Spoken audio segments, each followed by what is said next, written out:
Welcome to Changing Higher Ed, a podcast dedicated to helping higher education leaders improve their institutions.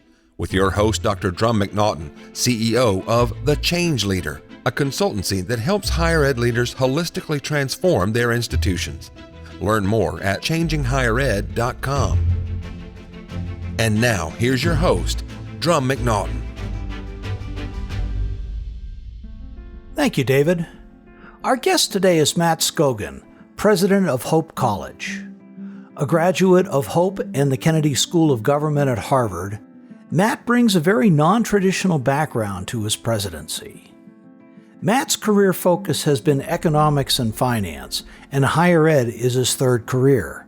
His first was in government, where he served in several senior roles, including senior advisor for domestic finance at the U.S. Department of Treasury, fiscal policy advisor to the governor of Massachusetts, and he was also an intern at the White House. Matt's second career was on Wall Street, where he served as chief administrative officer at a global financial advisory firm and oversaw their operations, strategy, corporate services, human resources, and communications. He also served as a senior vice president and chief of staff at the company that runs the New York Stock Exchange and 5 exchanges in Europe, and he was chief of staff and senior advisor to the CEO of Wachovia Bank. This is to say that Matt really understands economics and finance. And he joins us today to talk about Hope Forward, a new initiative for Hope College that will ultimately provide free tuition for their 3,000 students. Matt, welcome to the program. Thank you, Drumm. It's great to be with you. It's my pleasure. I read about what you guys are doing at Hope College, your Hope Forward program, and I am just amazed and totally grateful for what you're going to be able to do for your students with that. It's just amazing, a pay it forward type thing for education to where you're going to be able to graduate your students debt free. Now, you come to higher ed with a deep financial background, which I'm sure is going to help. Would you mind taking our listeners through what your background is? Sure. Well, I came to Hope College myself as a student. I was an undergraduate here, graduated in 2002. I majored in economics and political science. I went on to Harvard and studied at the Kennedy School of Government. And then really I spent the first half of my career in government. I did 2 different stints in Washington, D.C. One, I worked in the White House for a brief time. And then I went back and worked in the Treasury Department when Secretary Hank Paulson was there. In between, I worked for a time as a fiscal policy advisor to the governor of Massachusetts. So really the first half of my career was working in government around economic policy and fiscal policy issues.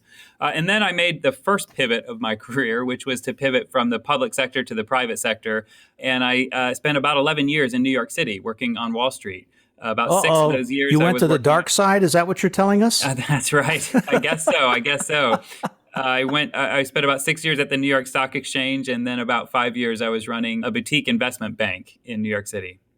Okay. So you've got a lot of finance experience, which based on what's going on in higher ed, I'm sure you have a very unique perspective. I think that's right. I came into higher ed with a lot of financial background and expertise, but with the only higher education experience I had, apart from being a student myself, was I had been on the board of Hope College for a few years. So I came in with some different perspective and yet some financial expertise. And we started by using my financial background to take a hard look at the financial model of higher education. And tell us a little bit about that, if you would. Sure. Well, we came in with, I guess, 2 presumptions. One is that higher education, on one hand, has never been more important. And yet, on the other hand, it's also never been more cost prohibitive. And so there's a conundrum there that we set out to try to solve. And we landed on the assumption that if we could change tuition, we could solve a lot of the challenges that higher ed faces right now. And so we set out to try to move away from a tuition-based business model entirely to where we landed is a model that for us fits really nicely with our mission. It's a model based on generosity and gratitude. And it turns out the Bible says a lot about generosity and gratitude. We're a Christian college, as you know. And so for us, a pay it forward model is really nicely aligned with our Christian mission. It certainly is. Before we get to that, your Hope Forward, I want to talk a little bit about the economics with it. One of the things that you and I discussed when we spoke yesterday was how, from an economics perspective, which obviously is your background, you can see how much students graduating from college with high debt loads is impacting, one, their futures, but also the economy of the country and the world. Yeah, that's right. I think there's a lot written about access to a great education. And by moving away from a tuition model, we're solving that, at least for Hope College. We're giving everyone equal access to a Hope College education, regardless of their ability to pay a high tuition bill up front. The other thing that we're trying to solve is access to a life of impact after our students graduate. One thing that we see, and I just have not seen a whole lot written about this, but we see it anecdotally with our students. And what we're seeing is that high debt burden skews the kind of things that students are doing after they graduate. So a student will say, I would love to pursue a life of impact. I'd love to work for Doctors Without Borders or the Peace Corps or Teach for America. But because I've got $45,000 of debt, I feel like I need to get a job that pays my debt bills, and then I'll pursue the kind of impact that I really want to pursue. And of course, we know that once you start down a career path, it's hard to get off. And I always say that the real midlife crisis starts not in your 40s or 50s, but it starts in your 20s when you start down a path that maybe isn't really where your heart is tugging you to go. And once you're in your 40s or 50s, you realize you're so far down a path that it's hard to get off. So yes, what we're doing is solving access to a great education. But we're also, again, going back to our mission, we want to put out students who are people who will have an impact on the world, people who will be leaders, who will be hope bringers to the world. And so part of what we're doing, in fact, a big part of what we're doing with this new tuition model is freeing up students to really pursue that kind of impact rather than chasing income to pay off their debt. Which makes so much sense, especially within the context of generations. Millennials, Gen Z are far more values driven. They're purpose driven. And the purpose of going out and just making money for money's sake doesn't really appeal to them. I think that's right. This generation of students in particular, they see how broken the world is. We all see it. And they're really coming into this broken world. I mean, you think about this generation of students, they were born either just before or just after 9/11. When they were in middle school, the financial crisis hit. And now here they are in college and the world's in a pandemic and we're dealing with all kinds of racial justice issues. And their whole lives have seen a world in turmoil. And they're really coming into college saying, I want to do something about that. And we believe, it speaks to our name. We believe that with God, all things are possible and therefore all problems are solvable. And we want our graduates to be rushing into the world with a mindset of, with hope, I can take these problems down. And so, yeah, I think we're really excited about this model, and we believe it sort of hits students exactly where they are, which is they want to have an impact, and they come into higher education viewing higher education as the path toward that life of impact, but the high debt burden really skews them to do other things. And it's interesting you say that, because I just recently read, whereas higher ed has always put itself out there as the bridge between the lower class and the middle class, so many students, especially minority students graduating with high debt loads, they're not able to make that shift. Education doesn't provide that bridge because of the debt load they've had to take on. I think that's right. I think you nailed it exactly right, Drumm. So with that, Hope Forward, it's an incredible vision to be for a student to go through their undergraduate program and graduate debt-free and be able to move into their chosen profession. Let's talk a little bit about that. You talk about it's built on 3 pillars. Yeah, so maybe we should take a step back and just talk about what it is and how it works. I probably should have explained that at the beginning. Absolutely. In essence, the way it will work is students will come to Hope College. Their tuition will be fully funded up front through our endowment. And then students will simply make a commitment to be philanthropic, to be generous to Hope every year for the rest of their lives after they graduate. And we're not specifying an amount. We're not specifying a percentage of income. because we want it to be a gift. We want it to feel like a gift. We don't want it to feel like it's a bill that students are paying. And we felt like as soon as we started to suggest an amount or suggest a percentage of their income or something like that, it all of a sudden just became a different flavor of student loans rather than a gift. So it's building our entire financial model, as I said earlier, around the biblical principles of giving and generosity. And we're excited about it for a number of reasons. We sort of put our categories of excitement in three big buckets, which are the three pillars you referenced. The first is accessibility, and we really talked about that. That's access to a great education and access to a life of impact afterwards. The second pillar we talk about is gratitude and generosity. And there, what we're really talking about is building our entire financial model around what the Bible says about money. It turns out the Bible says a whole lot about money. It essentially says the purpose of money is to give it away. And so we're doing our part by giving away the education, and then we're asking students to commit to doing exactly the same thing by being giving people, generous people. And yes, we're asking them to specifically give to Hope College. But what we're really doing here is graduating students who will be motivated by giving and generosity so that they will be generous citizens of the world in all the ways that we would define that. So that's the second pillar, gratitude and generosity. And then the third pillar we're calling community.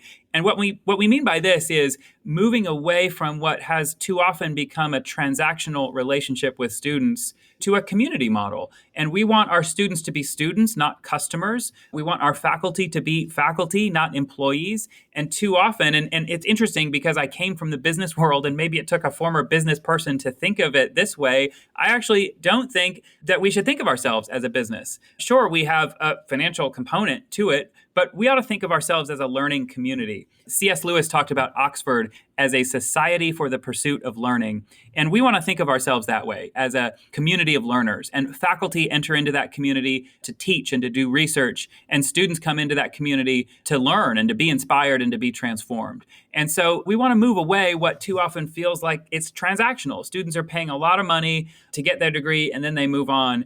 And one beautiful thing about Hope Forward is because students know up front that they're signing up not just for a 4-year relationship with Hope College, rather they're signing up for a lifelong partnership with our institution because they're signing up to give and be engaged with this college every year for the rest of their lives.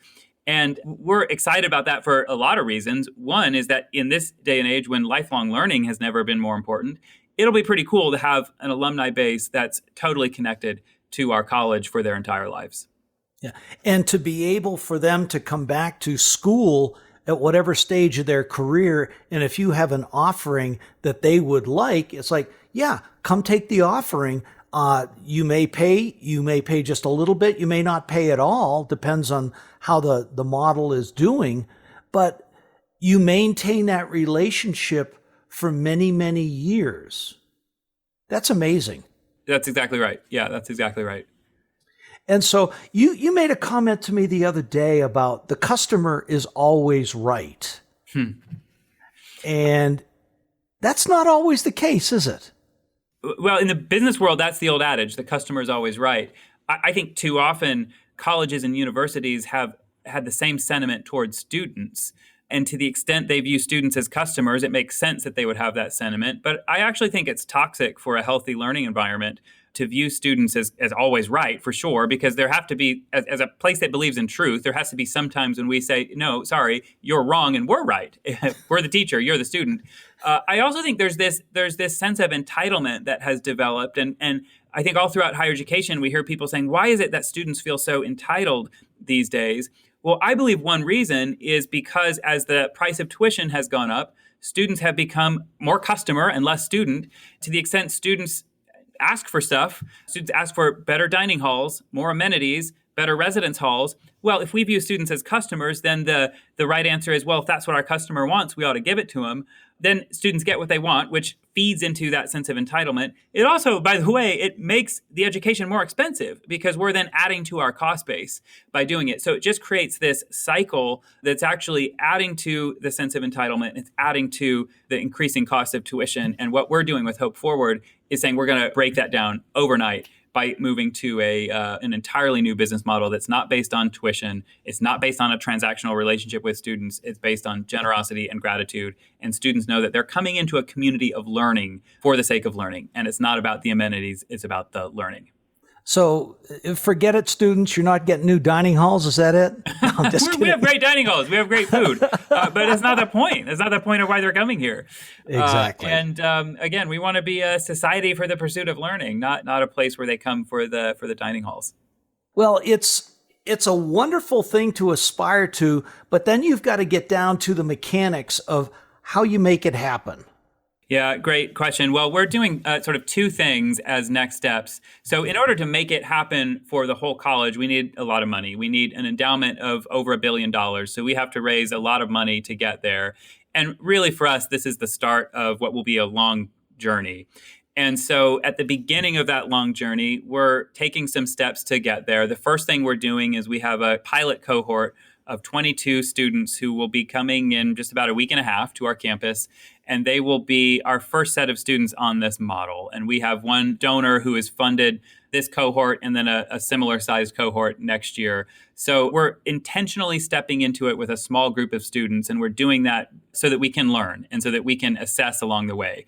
We're using this group of students to essentially test the hypothesis that this is going to work the way we think it's going to work. So that's one thing we're doing is we have this group of 22 students coming in the fall. And then in terms of raising the big amount of money to do this eventually for our entire college, we're organizing our fundraising around Affinity Fundraising. So essentially the way you can think about it is we're going to try to grow the endowment to a size where it basically covers what tuition dollars cover today. And so if you think of our budget as one pie, we're going to ask donors to endow pieces of the pie. And the beautiful thing about that is that donors will get to give to things that they love. They'll get to give to their specific passion areas. So if one person is an alumni of the chemistry department and that's where their passion area is, they can give us a donation that helps endow the chemistry department. And they're giving to something that they love, that they're passionate about. And they're also allowing us to essentially take the chemistry department off budget so that we no longer need tuition dollars to fund that department. And eventually we'll get to the point where we don't need tuition dollars to fund everything. To fund anything, rather. So that's sort of how we're thinking about the fundraising mechanics of it. Mm-hmm. How's that been going so far? Well, it's early days. Again, we've just started within the last couple of months. We're sort of doing some quiet fundraising around this before that. But so far, we've raised about $31 million. So we have a long way to go. But we do have some points on the board. And we're excited about that early momentum and yet committed to this as a long-term project. Mm-hmm. Well, 30 million is a really great start, and that will allow you to do a lot of good things. You've got about 3,000 students total? That's exactly right. Just over 3,000 students. And when you stop and figure, your tuition is now about? Tuition is right around $36,000, and then with room and board, it's around $46,000. Sure. So to be able to fund those kind of students, you're talking some, a good chunk of change. And the beauty of having a good endowment like that is you can use the interest payments that you make off that to be able to fund the education. Is that the way you're thinking about it? That's exactly right. So we'll grow the endowment to the size where the draw off the endowment will cover what today tuition dollars cover. Mm-hmm. Hope Forward students are still paying room and board. And so we felt like it was important for them to still have some financial skin in the game. There's obviously need-based assistance available for students who need it. But for those who can afford it, they're still paying room and board. So there is still some financial skin in the game during their 4 years in college. But obviously, room and board is a small fraction of what today the overall price of tuition, room, and board is. So it makes it much more accessible. And so far, based on our 22 students, everything seems to be breaking to the high side in terms of what our expectations were going in. That's great. I know one college, St. John's College, which is located in Annapolis and Maryland and Santa Fe, New Mexico, they did a tuition reset, which you'll hear many folks saying, never do that, never reduce your tuition. Well, you've taken that a little bit further than reducing tuition, but they've been able to do that and make it sustainable at this point. One of the ways they did do it was eliminating the majority, if not all, of the merit scholarships, and they're all needs-based at this point. Right. Yeah, I think a number of places have done tuition reset. Many have done it successfully. At other places, it hasn't worked as well. I think what we're saying is we're just trying to move away from a tuition-based model entirely to something totally different. And again, as a Christian institution, one thing we observed is that churches are funded differently. No one pays an entrance fee to go into church. Rather, you fund your church through gifts. And so we started asking ourselves the question, why couldn't a Christian college be funded in the same way a church is funded? And one interesting thing we learned as we were digging into this is that Hope College, so we're 160 years old. For the first 54 years of our existence, we did not charge tuition. Rather, tuition was subsidized by the church. We were started as a denominational school, and the church funded tuition for our students. And so in an interesting way, this is a new idea, yes, but it's also sort of going back to our roots. So yeah, we're excited about it. We're viewing it different from a tuition reset model. Rather, it's a tuition-free model, as I say. We're moving away from tuition entirely. Mm-hmm. How do faculty and staff feel about this? How have you been able to bring them along? Our campus is excited about it. I've been talking about this for the better part of 2 years since I've been here. My inaugural address in September of 2019 was around this topic of access to our education. So the way I've been talking about it has evolved and morphed as the community has had a chance to kind of shape the idea and shape the conversation. The campus is very, very excited. And because we're pursuing this big fundraise through an affinity-based model, in a cool way, it involves our entire campus. So every academic department is involved because we're going to go out and ask donors to essentially endow every academic department. And so I think it's both an exciting idea that has our campus energized, and it's also something that we'll really rally around because all of us are going to get involved in one way or another.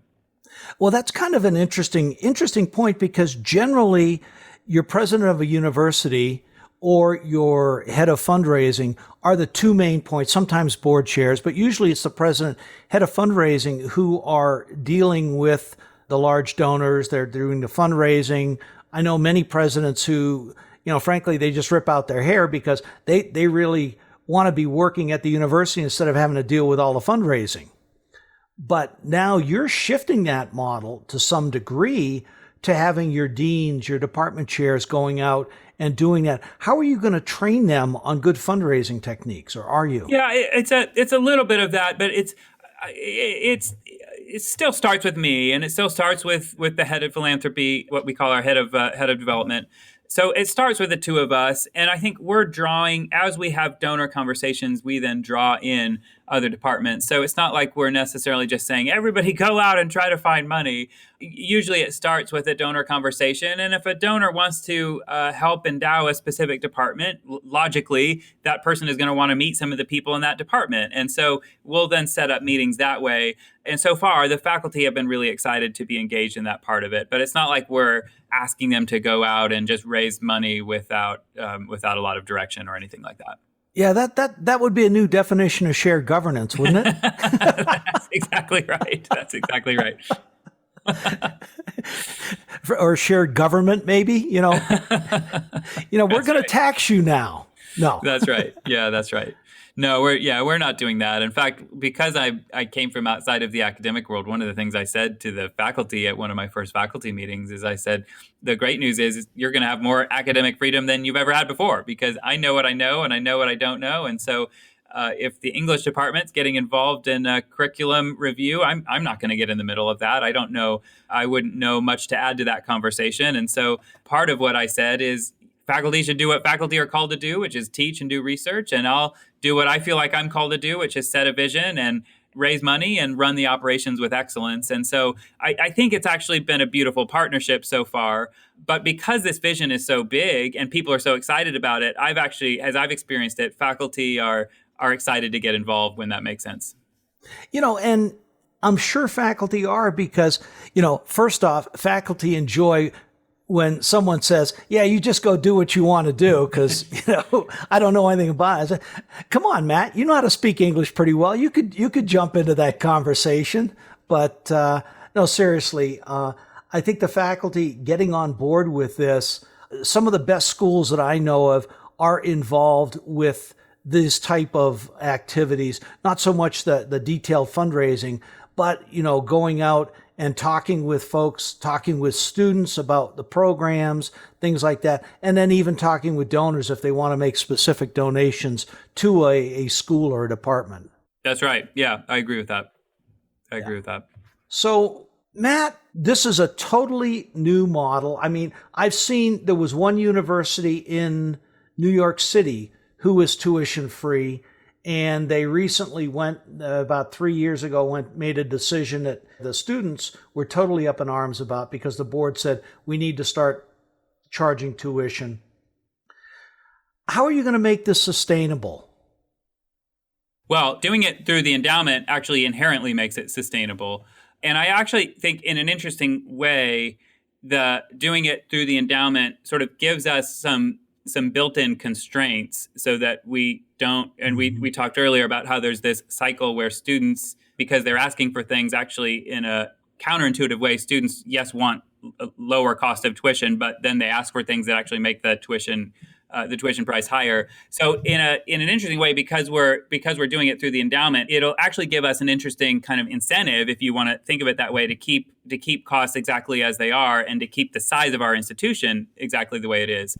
So we have the blessing today of being full, and we're out of beds, out of classroom space, and we have some students on the waiting list. And today, because we, like most places, are tuition dependent, there's a tendency to want to try to say, well, let's see if we can squeeze in some more students because more students bring more tuition dollars. Well, under a Hope Forward model, students wouldn't bring more tuition dollars, rather they'd bring expenses. And so there'd actually be an incentive to keep the size of our college exactly the size that it is. And we like it. We think that the size of our college is a great size to be. We're still small enough to be known, but we're large enough to have academic depth and scale in our academic departments. So we love our size. And I actually think because we're going to basically endow the school as it is now, it kind of says we're committing to this. We're committing to be like we are with this size forever. And of course, we'll innovate and we'll do some new things along the way. But the core of what we do, we're going to say, we like it, and we want to keep it this size. And so we're going to endow it to be this size. Well, U.S. News and World Report are going to love this because one of the things that they rank schools on is selectivity. And you're going to be turning away a lot of students if you've got free tuition and an excellent education to boot. I suppose that's right. I mean, we'll more see. Of a joke that's not than the reason anything else. We're doing it. We're doing it because it's for us, it fits with our mission. And we talked about accessibility, generosity, and community. So that's what's motivating us. Oh, yeah. No, I know. I'm just kind of joking around a little bit. Sometimes when I get on a topic I really enjoy, I like to throw in a little bit of humor with it. So we are coming up to the end of our time. Gosh, it's gone so quickly. Matt, 3 takeaways for fellow presidents and boards who might be considering something like this. One, I think it helps to just start by asking pretty basic fundamental questions. I think for us, we really had a lot of conversations around what is the problem we're trying to solve. And there's so many challenges in higher ed right now. There's diversity, there's just all these different challenges. And we really tried to focus, instead of having a strategic plan with lots of pillars and lots of goals and lots of things, we said, what if we could really focus around one problem, diagnose one thing that we're trying to solve? And so the way we really got to this is we said, tuition, the funding model, is the main problem we're trying to solve. And what's really amazing is by simply changing that, we actually believe that we can move the needle with regard to a lot of the challenges that we face. And we've already seen this with the first cohort of Hope Forward students who will be coming in the fall. They're way more diverse racially, socioeconomically than the rest of our student body is. And so, like I said earlier, so far, everything is breaking to the high side. So I guess I would say first is be willing to put all big questions on the table. Second, really try to diagnose what problem you're trying to solve. I think so many places, and especially a lot of new presidents, go through a strategic plan process. And strategic plans are great, but too often, in my experience, strategic plans become a Christmas tree where everybody gets to hang an ornament. And it might look pretty because there's lots of ornaments on it, but at the end of the day, you don't really know what you're trying to do or what you're trying to be.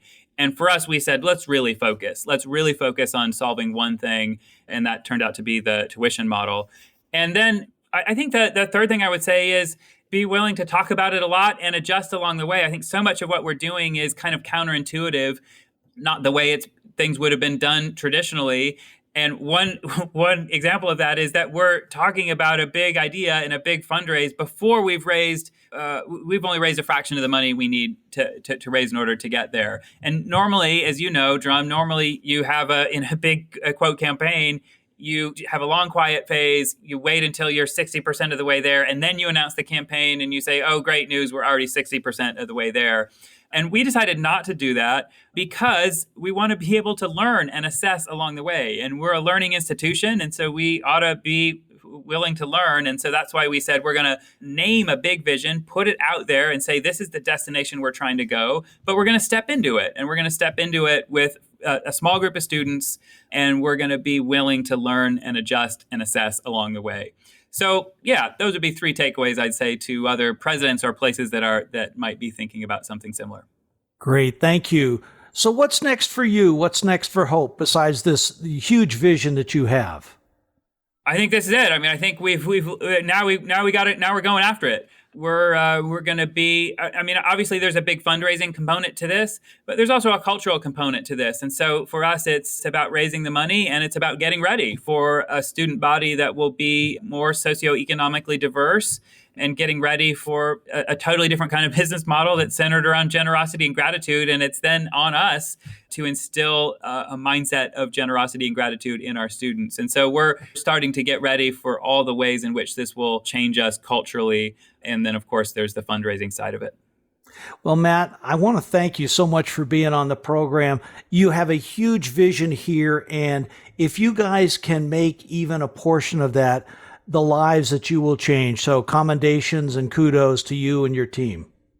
Thanks, Drumm. I appreciate that. I think, again, it goes back to our name. We're called Hope.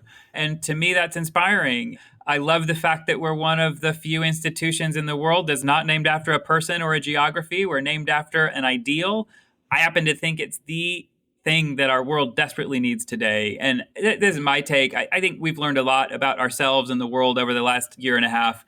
I actually think the biggest challenge we face is not the challenges we're talking about, but a hopelessness when it comes to those challenges, because we're so quick to go to despair. We're so quick to go to cynicism. And one of the things we're saying with Hope Forward is we're saying, let's live into our name. And in an age when people are becoming increasingly skeptical and cynical around higher education, let's be a place that's going to try to put hope back into higher ed. We're excited. We're ready to go. We think it's core to who we are, and we think it's a chance for us to live into our name, Hope. Well, I wish you guys all the luck with this. It's an incredible vision, and if anybody can do it, you guys can. Thanks a lot, Drumm. Take care. Thanks for listening, and a special thank you to today's special guest, Matt Scogin, and for his sharing his thoughts on Hope Forward, a new model for higher ed that will enable students to graduate debt-free because their education is paid for. Our next guest is Dr. Roger Hughes, the newly inaugurated president of Doane University. Dr. Hughes' track to the presidency is unique. He was the head football coach at Stenson University and Princeton University, and he'll be joining us to share his perspectives on leadership and how football and leadership study have taught him the life lessons that has prepared him for Doane's presidency. Changing Higher Ed is a production of The Change Leader, a consultancy committed to transforming higher ed institutions. Find more information about this topic, along with show notes on this episode at changinghighered.com. If you've enjoyed this podcast, please subscribe to the show, and we would also value your honest rating and review. Email any questions, comments, or recommendations for topics or guests to podcast@changinghighered.com. Changing Higher Ed is produced and hosted by Dr. Drumm McNaughton, post-production by David L. White.